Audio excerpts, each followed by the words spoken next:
too many of these reforms are being sent to the Justice Department under Eric Holder. Now, whether you agree or disagree with these intelligence programs, trust in government by the American people has been severely undermined by this administration. And if you read these reforms, too much is being sent to Eric Holder. I don't think these programs are violating privacy, but I worry if Holder is being asked to reform them, we may see new privacy threats. Guys, the analogy that Rand Paul has also used to Fred's point is the fox is constantly guarding the henhouse when it comes to privacy and the national intelligence structure. But I don't know that I hear agreement with that from many of you at the table. You see this program, like Mr. Fleitz, as no big deal. I mean, well, no, so to answer your point about, so private companies have a phone contract, and so that's, you know, a contractual arrangement. I would argue that we, as citizens, we have the consent of the governed. We've essentially given the government the right to protect us.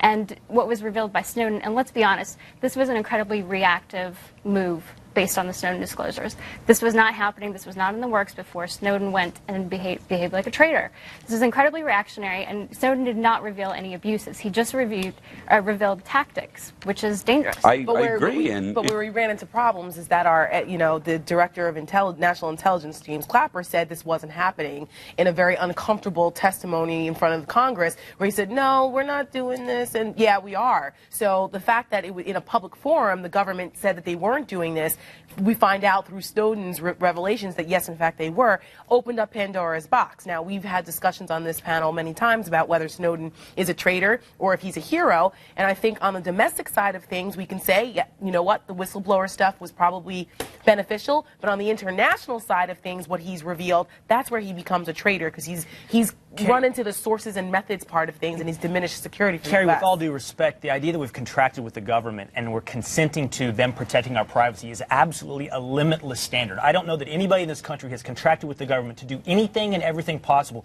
to establish all-knowing security. In other words, come into my private life, do whatever you like. As long as you can promise me security, we're on good terms. I don't know that anyone has consented to that. But what is